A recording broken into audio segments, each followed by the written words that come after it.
കേരളത്തിലെ പ്രാഥമിക സഹകരണ ബാങ്കുകളിൽ ഏകീകൃത സോഫ്റ്റ്വെയർ സ്ഥാപിക്കാനുള്ള നടപടി സർക്കാർ തുടങ്ങി. കേന്ദ്ര സർക്കാർ പ്രഖ്യാപിച്ച ഏകീകൃത സോഫ്റ്റ്വെയർ പദ്ധതി വേണ്ടെന്ന് വെച്ചാണ് സ്വന്തം പദ്ധതിയുമായി കേരളം മുന്നോട്ട് പോകുന്നത്.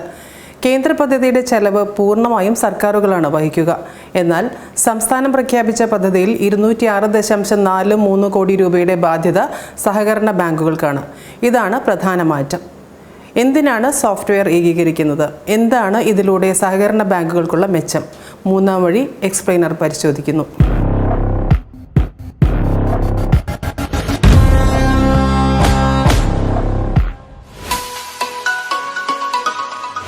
(2016) നയപ്രഖ്യാപനത്തിലാണ് പ്രാഥമിക സഹകരണ ബാങ്കുകൾക്ക് ഏകീകൃത സോഫ്റ്റ്വെയർ നടപ്പാക്കണമെന്ന പ്രഖ്യാപനം നടത്തുന്നത്.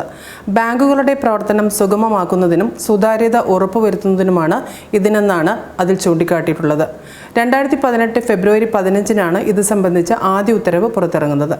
പ്രാഥമിക സഹകരണ ബാങ്കുകളെ സോഫ്റ്റ്വെയർ ഏകീകരിക്കാനുള്ള ചുമതല Indian financial technology and allied service (ഇഫ്റ്റാസ്) എന്ന കമ്പനിക്ക് നൽകിയുള്ളതാണ് ഉത്തരവ്.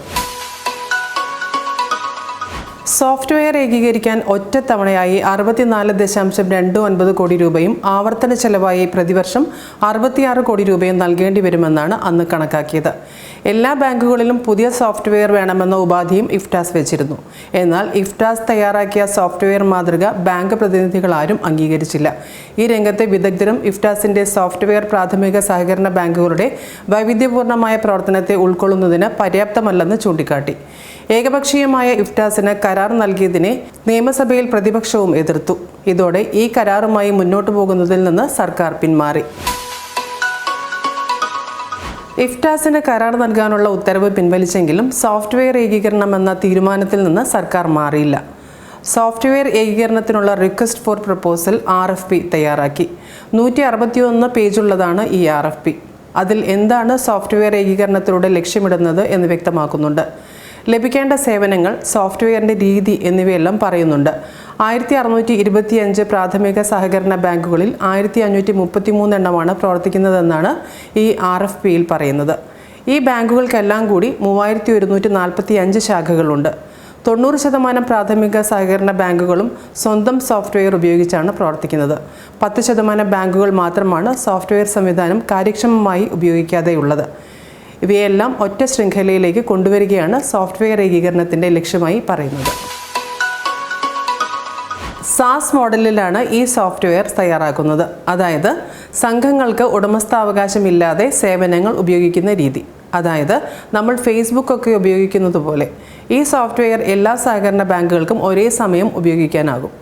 ഒരു സെക്കൻഡിൽ 10,000 ഇടപാടുകാർക്ക് ഒരേ സമയം തടസ്സമില്ലാതെ ഉപയോഗിക്കാൻ ആകണമെന്നാണ് RFPയിൽ പറയുന്നത്. 3 രീതിയിലാണ് ഈ സോഫ്റ്റ്വെയർ ക്രമീകരിച്ചിരിക്കുന്നത്. ബാങ്കുകളുടെ ബിസിനസ്, ജീവനക്കാരുടെ കാര്യങ്ങൾ കൈകാര്യം ചെയ്യുന്ന ഭരണപരമായ കാര്യങ്ങൾ, വായ്പേതര ബിസിനസ് എന്നിവയാണിത്. പൊതു അക്കൗണ്ടിംഗ് രീതി കൊണ്ടുവരിക, സഹകരണ സംഘങ്ങളുടെ നിയന്ത്രണ അതോറിറ്റികളുടെ നിർദ്ദേശങ്ങൾക്കനുസരിച്ചുള്ള റെഗുലേറ്ററി കംപ്ലയൻസസ് ഉറപ്പാക്കുക, സൈബർ സെക്യൂരിറ്റി ഉറപ്പാക്കുക എന്നീ നിർദ്ദേശവും RFPയിലുണ്ട്.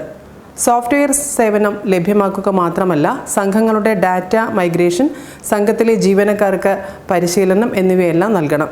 7 വർഷത്തേക്കാണ് ഒരു കമ്പനിക്ക് കരാർ നൽകുന്നത്. പ്രാഥമിക ബാങ്കുകളുടെ പ്രവർത്തനം 23 മേഖലകളായിട്ടാണ് പൊതുവെ കണക്കാക്കിയിട്ടുള്ളത്. ഇതനുസരിച്ചായിരിക്കും സോഫ്റ്റ്വെയറിലെ ക്രമീകരണം. 2023 സെപ്റ്റംബർ 14-ന് കേരള നിയമസഭ പാസാക്കിയ സഹകരണ ഭേദഗതി നിയമത്തിൽ ഏകീകൃത സോഫ്റ്റ്വെയർ സ്ഥാപിക്കണമെന്നത് ഒരു വ്യവസ്ഥയായി ഉൾപ്പെടുത്തി. ഏതെങ്കിലും ബാങ്കുകൾ പദ്ധതിയിൽ നിന്ന് മാറി നിൽക്കുന്നത് തടയാനായിരുന്നു ഈ നടപടി. സഭയിൽ ബില്ല് പാസാക്കുന്നതിന് ഒരാഴ്ച മുമ്പ്, അതായത് 2023 സെപ്റ്റംബർ 7-ന് ചേർന്ന മന്ത്രിസഭാ യോഗം പൊതു സോഫ്റ്റ്വെയർ നടപ്പാക്കാൻ തീരുമാനിച്ചിരുന്നു. മന്ത്രിസഭാ യോഗത്തിന് ശേഷം പുറത്തിറക്കിയ വാർത്താക്കുറിപ്പിൽ പറയുന്നത് ഇങ്ങനെയാണ്: പ്രാഥമിക കാർഷിക വായ്പാ സംഘങ്ങളിൽ ഒരേതരം സോഫ്റ്റ്വെയർ നടപ്പാക്കും. ഇതിന് ടാറ്റ കൺസൾട്ടൻസി സർവീസിനെ നിർവഹണ ഏജൻസിയായി തീരുമാനിച്ചു. കേന്ദ്രാവിഷ്കൃത പദ്ധതിയിൽ ഭാഗമാകാതെ സംസ്ഥാനം ആവിഷ്കരിച്ച പദ്ധതിയുമായാണ് മുന്നോട്ടു പോവുക. സംസ്ഥാനത്തെ സഹകരണ മേഖല വൈവിധ്യമാർന്ന പ്രവർത്തനങ്ങൾ നടപ്പാക്കുന്നതിനാലും കേരള ബാങ്കുമായി നിരന്തരം ബന്ധം പുലർത്തേണ്ടതിനാലുമാണ് ഇത്. മന്ത്രിസഭാ യോഗത്തിന് പിന്നാലെ സെപ്റ്റംബർ 11-ന് പൊതു സോഫ്റ്റ്വെയർ നടപ്പാക്കുന്നതിന് ടാറ്റ കൺസൾട്ടൻസി സർവീസസിനെ ചുമതലപ്പെടുത്തിക്കൊണ്ട് സഹകരണ വകുപ്പ് ഉത്തരവിറക്കി. ഏതുതരം സോഫ്റ്റ്വെയറാണ് പ്രാഥമിക സഹകരണ ബാങ്കുകൾക്കായി കൊണ്ടുവരുന്നതെന്നോ ഇതിന് എത്ര രൂപയാണ് ചെലവ് വരുന്നതെന്നോ ഈ ഘട്ടത്തിൽ ഉറപ്പാക്കിയിരുന്നില്ല. സോഫ്റ്റ്വെയർ കമ്പനികളെ കണ്ടെത്താൻ 2 തവണയാണ് ടെൻഡർ ചെയ്തത്. ഇതിൽ TCS അല്ലാതെ മറ്റൊരു കമ്പനികളും പങ്കെടുത്തിട്ടില്ല. പ്രാഥമിക സഹകരണ ബാങ്കുകളിലെ പ്രതിനിധികളെ ഉൾപ്പെടുത്തി ടെക്നിക്കൽ കമ്മിറ്റി രൂപവൽക്കരിച്ചിരുന്നു എന്നാണ് സഹകരണ വകുപ്പ് അവകാശപ്പെടുന്നത്. TCS അവതരിപ്പിച്ച സോഫ്റ്റ്വെയർ പ്രസന്റേഷനിൽ പ്രാഥമിക ബാങ്കുകളുടെ പ്രതിനിധികൾ ആരും പങ്കെടുത്തിരുന്നില്ല. പശ്ചിമ ബംഗാളിലെ ഒരു സംഘത്തിൽ ഉപയോഗിക്കുന്ന സോഫ്റ്റ്വെയറാണ് കേരളത്തിലെ ബാങ്കുകൾക്ക് ഉപയോഗിക്കാനുള്ള മാതൃകയായി അവതരിപ്പിച്ചത്. അതിനാൽ ഒരു വിദഗ്ധ സംഘം പശ്ചിമ ബംഗാളിലെ സംഘത്തിൽ സന്ദർശിച്ച് അവരുടെ പ്രവർത്തനം വിലയിരുത്തുകയും ആവശ്യമായ ഭേദഗതികൾ നിർദ്ദേശിച്ച് സോഫ്റ്റ്വെയറിന് രൂപം നൽകുകയും ചെയ്യാമെന്നായിരുന്നു ധാരണ. എന്നാൽ അത് നടന്നിട്ടില്ല. ഇനിയാണ് പ്രധാന ചോദ്യങ്ങൾ. എന്തിനാണ് കേരളത്തിലെ പ്രാഥമിക സഹകരണ ബാങ്കുകളിൽ ഏകീകൃത സോഫ്റ്റ്വെയർ കൊണ്ടുവരുന്നത്? ഇതുകൊണ്ട് പ്രാഥമിക സഹകരണ ബാങ്കുകൾക്ക് ഉണ്ടാകുന്ന നേട്ടം എന്തൊക്കെയാണ്? കേന്ദ്രം നടപ്പാക്കിയ സോഫ്റ്റ്വെയർ പദ്ധതിയിൽ നിന്ന് ഇത് എന്തെല്ലാം തരത്തിലാണ് ഭിന്നമായി നിൽക്കുന്നത്? കേന്ദ്രാവിഷ്കൃത പദ്ധതി നടപ്പാക്കുന്നതുകൊണ്ട് എന്തെങ്കിലും കുഴപ്പമുണ്ടോ? ഇങ്ങനെ നിരവധി ചോദ്യങ്ങൾ ഈ പദ്ധതിയുമായി ബന്ധപ്പെട്ട സഹകാരികളിൽ ഉയരുന്നുണ്ട്. ഇതിനൊന്നിലും കൃത്യമായ ഉത്തരം സർക്കാരിൽ നിന്ന് ലഭിച്ചിട്ടില്ലെന്നതാണ് വസ്തുത. 5 കാര്യങ്ങളാണ് ഈ സോഫ്റ്റ്വെയർ ഏകീകരണത്തിലൂടെ ഉണ്ടാകുന്ന നേട്ടമെന്നാണ് RFPയിൽ പറയുന്നത്. പ്രാഥമിക സഹകരണ ബാങ്കുകൾ തമ്മിൽ ഓൺലൈനായി ഇടപാട് നടത്താനാകും. RTGS NEFT ബിൽ പേയ്മെൻറ്റ് പ്രാഥമിക ബാങ്കുകളിലൂടെ ചെയ്യാനാകും. പ്രാഥമിക ബാങ്കുകൾക്ക് മാത്രമായി പ്രത്യേക വാലറ്റ് സംവിധാനം കൊണ്ടുവരും. പ്രാഥമിക ബാങ്കുകളുടെ പ്രവർത്തനം വകുപ്പിനും സ്ഥാപനത്തിൻ്റെ മേലധികാരികൾക്കും നിരീക്ഷിക്കാനാകും. ഇടപാടുകാർക്കും നിക്ഷേപ വായ്പാ പിരിവുകാർക്കും ഉപയോഗിക്കാനാകുന്ന വിധത്തിൽ പ്രത്യേകം ആപ്പ് കൊണ്ടുവരും. ഇക്കാര്യങ്ങളെല്ലാം ചെയ്യുന്നതിന് റിസർവ് ബാങ്കിൻ്റെ അടക്കമുള്ള അനുമതി വേണ്ടിവരുമെന്ന് RFPയിൽ തന്നെ പറയുന്നുണ്ട്. ഇപ്പോഴത്തെ സാഹചര്യത്തിൽ അത് ലഭ്യമാകുമെന്ന ഒരു ഉറപ്പും സർക്കാരിനോ സഹകരണ വകുപ്പിനോ ഇല്ല. നൽകിയ വാഗ്ദാനങ്ങളിൽ തന്നെ വാലറ്റ് സൗകര്യവും ആപ്പും പ്രാഥമിക ബാങ്കുകൾ തമ്മിലുള്ള ഇടപാടും മാത്രമാണ് പ്രത്യേകമായ ഹൈലൈറ്റ് എന്ന് പറയാവുന്നത്. ഇതിൽ പൊതു വാലറ്റും ആപ്പും തയ്യാറാക്കുന്നതിനും ഉപയോഗിക്കുന്നതിനും കുറഞ്ഞപക്ഷം പൊതുവായ ഒരു അക്കൗണ്ടന്റ് ഉണ്ടാവുകയും അതിൽ നിന്ന് പ്രാഥമിക സഹകരണ ബാങ്കുകൾ തമ്മിൽ തട്ടിക്കിഴിക്കൽ നടക്കുകയും വേണം.